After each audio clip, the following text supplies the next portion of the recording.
kung bakit daw binobomba ng Iran ang kapwa niya mga Muslim na bansa. Itong Kuwait, Bahrain, UAE. Ito, yung sinabi niya, nagrereklamo siya. At bakit sinusuportahan daw ng mga kapwa Muslim? Kasi yung Iran is Muslim country. Laban siya doon, pero wag niya ditong bombahin ang kapwa niya Muslim country. Bakit yung Israel at saka US ang kalaban niya? Bakit ang Dubai, ang Bahrain, ang Qatar, ang Saudi ang kanyang titirahin na kapwa Muslim niya? Sige nga, yan na lang ang question natin. So bakit? Dahil nga may US base dito sa mga bansa na ito. Siya na rin po mismo sumagot.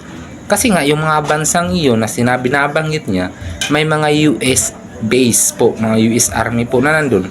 So syempre po, yung Iran, kapag gaganti po mismo rekta doon sa USA o di kaya dito sa Israel, yung mga bansa na binabanggit niya na nasa Middle East na may mga US, malamang maglo-launch din yun ng mga kanilang mga missile papunta doon sa Iran. So ang dami nun, kung pitong bansa yun ng mga nandyan sa Middle East, karatig bansa niya lang yan, mas malapit sa kanya, at saka mga Muslim country pa. So habang hindi pa nakaalis, hindi pa po natahasan ng mga government siguro ng Amerika na magsasagawa itong pag-atake itong mga US base na nasa bansang ito, inunahan na ng Iran.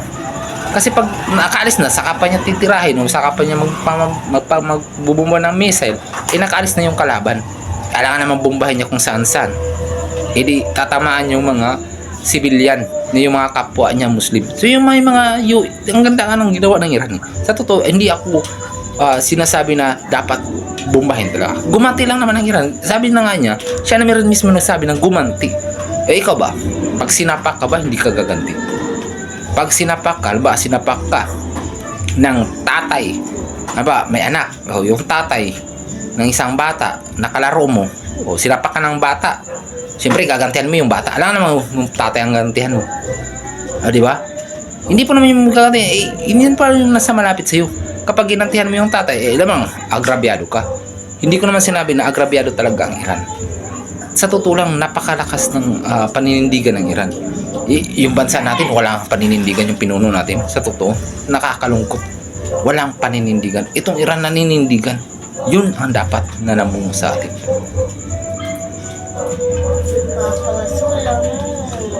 So, yan pa. Ito pa yung sinabi niya.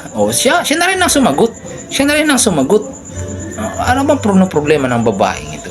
Ito kasi, madalas kasi, ang pinagmamalaki ng lahat, yung Amerika. Ang Amerika nga po ang nanguna. Di ba? Ito na yung masasabi natin sa lahat.